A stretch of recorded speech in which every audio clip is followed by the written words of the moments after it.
What's up, everybody? It's Soren Baker here on Unique Access, and today for Best Albums, we're joined by The Chill from C&W. Thanks for coming through, sir. Yes, sir. All the time. Thanks for having me. Always a pleasure, man. And Chill selected one of my favorite albums, I think one of the best albums in rap history, Ice Cube, America's Most Wanted. Yeah. Now, this album came out in 1990, and it came out in the aftermath of him leaving N.W.A. So for you, especially growing up, being out here and everything, what was the environment like, knowing that Cube had left and he was going solo? Man, first of all, the environment was, man, it was crazy. It was the epitome of gangbanging. You know, the streets was lit up. A lot of people were selling. The drug of choice at that time was crack and sherm. So, you know what I mean? People was just ultimately hustling.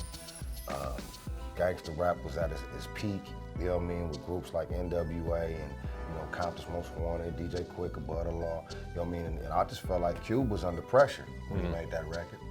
You know what I mean? He left one of the biggest records, the biggest rap group out here. Right. You know what I mean? And, you know, we all thought he was crazy, you know what I mean? So it was like, man, he better come with it. And I just feel like that record is just like made out of pressure. You know what come out of pressure? Diamonds, you know what I mean? So absolutely. Big up to Cube for America's Most Wanted, you know what I mean? That's one of my favorites, right? That's the favorite right there. Now, also with the title itself, because I remember, obviously there was a big popular TV show at the time, America's Most Wanted, but then Cube flipped it by putting a triple K in America. So when you heard the title and then saw that he had put the triple K on it, what did you think that added to the mystique of the album? I didn't really think about the TV show. Okay. I think our first glance, I thought about Compton's Most Wanted. Okay. You know what I mean? Go figure. You know what I mean?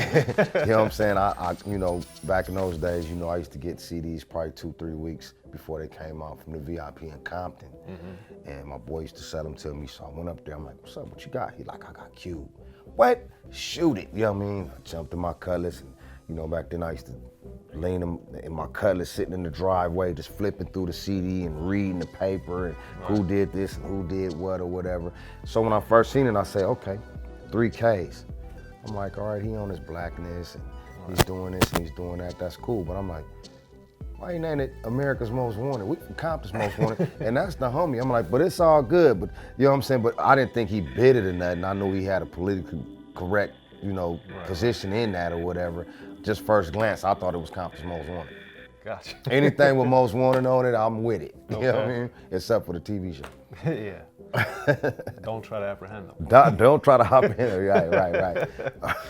So that being said, he did weave that into the album itself, the Don't Try to Apprehend Him from the TV show. But then, you know, when the album kicks in after the intro and the Brother You Love to Hate, and just like the whole thing with like, you know, the Fuck You Ice Cube and the chorus and all that, like that song was like astonishing to me on so many levels. So for you, like, what was your reaction when you first I mean, like I say, it was so turned up back then, it just made me feel like, damn, you know what I'm saying? He's under pressure.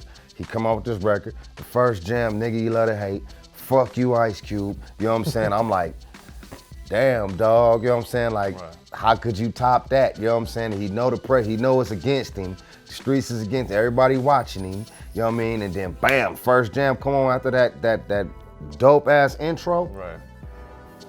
Hands down, man, that was the shit. You know what I'm saying? I think Cube was on his A game. I think he's the epitome of a West Coaster. Right. You know what I'm saying? He kept that shit West for us. You know what I mean? He wrote it out from his section.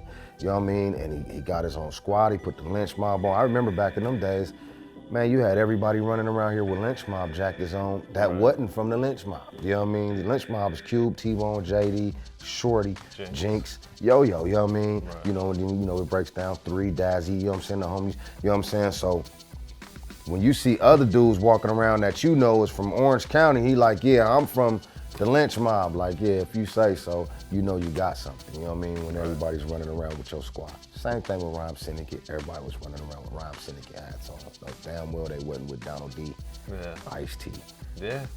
Well, then he obviously he had the song rolling with the Lynch Mob. So in your opinion, what was the significance of him coming from N.W.A, coming from Ruthless to establish the Lynch Mob, have a song on the album about it, but then really establish his own crew after leaving N.W.A and Ruthless? Well, see, back then we didn't have, you know, an MC on every block. You know what I mean? So you know, with N.W.A, you only had a few crews out from our side, from the West Coast, you know what I'm saying? You had King T, Ice T, you know what I mean? Toddy T and Spade was doing their thing. Me and 8, you know, you had Quick and them doing their thing. I don't even think Quick was out at that time. He had put the Red Tape out by then, I think. Right. But not on profile. Him and IC and everybody, they wasn't out by at that point. Above the Law was their first album. Right. So, you know, you could pay attention, you know, when it's a smaller bubble like that, you could pay attention to more, you know what I mean? And we really had to do our homework, you know what I mean? We had to go out and kiss cheeks and shake hands and, you know, really be off in these people's hoods and, you know, off in their projects and on their blocks and over here and there or whatever, you know what I mean? So, you know, I think he just solidified his game by just pushing his lane, you know what I'm saying? And there wasn't so many people crowding it, you know what I mean? So people paid attention to it. Yeah, and then of course the album got a lot of acclaim for him working with the Bomb Squad, and then he had Chuck D and Flavor Flav on the album with Endangered Species, of course, with Chuck. So I always thought it was interesting because, you know, LL had worked with the LA Posse with Pooh and Bobcat and them on the Bigger and Deffer album, which didn't get promoted as the East Coast West Coast fusion. But then of course with America's Most Wanted, they promoted it that, you know, this was a fusion of the Bomb Squad and Cube. So for you, you know, Public Enemy, of course, was huge at the time, and they had Fear of a Black Planet, Cubes on Burn, Hollywood Burn, of course, around the same time. So for you, seeing Cube get with Public Enemy, like just as a rap fan, what did that mean to you? I mean, man, seeing Cube get on with Public Enemy that was a plus to me because we love Public Enemy on the West Coast. You know what I mean? We never really looked at them like East Coast, West Coast because they were revolutionaries. You know what I mean? Rebels without a cause. You know what I'm saying? Without a pause. You know what I mean? So, you know, it's like to see Cube, gangster rapper from N.W.A, you know what I mean, hook up with a group that's just as, you know, horrific as N.W.A. You know what I'm saying? It's like, oh, he finna come with it. He's with the East Coast version of N.W.A. You know what I mean? Public Enemy. Let's see what this sounds like. Then, you know, you mix it up with Jinx and, you know, Cube. You know, Cube do beats too, you know what I'm saying? From him, you know, bringing his ideas and T-Bone on them turntables. Oh man, it was magic. It was magic. But the trippy part is I never understood how the Bomb Squad would fusion all these samples. It'd be like 20 records in one. Right. And make magic out of it. And they did it time and time and again. Yeah.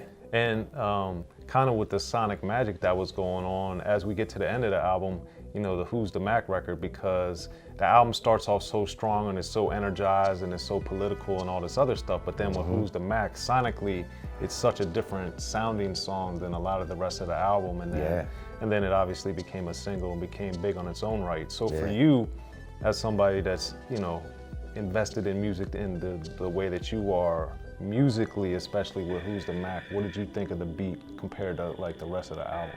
I thought it was a change of pace, you know what I mean? I thought Who's the Mac was, well, first of all, shout out to DJ Pooh for that. Yes. You know what I mean?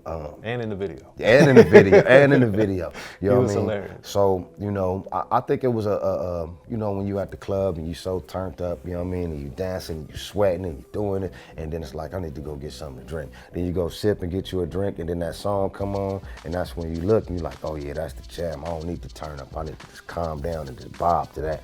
It was definitely a dope transition on that record because it was everything just powered up, him talking shit, gas, and then it's like, Who's the Mac? You know what I'm saying? I'm like, oh yeah, that's dope. That's something to lean to and ride to. You know what I mean? So I think that was a dope record for that album. Okay. So now, looking back, it came out 1990, so, you know, it's been, well, more than 25 years now. When you look back and think of that record, what do you think's the legacy of Ice Cube's America's Most Wanted? I would say Ice Cube's legacy is 100% pure West Coast under pressure music. You know what I mean? Just straight up, he made you feel like you was in California, Southern California, when you hear that record. Even though an East Coast production team produced that record with him, he still took you to LA. You know what I mean? And, you know, out here, we're kind of territorial. You know, you got Long Beach, you got Compton, Watson, Inglewood, you got South Central.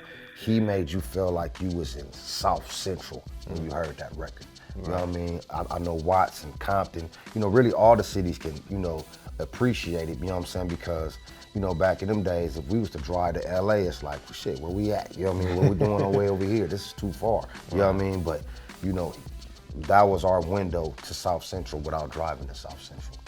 Well, there it is. And later he come up with How to Survive in South Central. So there you go. Hey. We appreciate it, Chill. Thanks for coming All the through time, for Best man. Albums, man. Ice Yes, Cube, sir. America's Most Wanted, Unique Access. I'm Soren Baker, the Chill CM Dub. Yay, yay.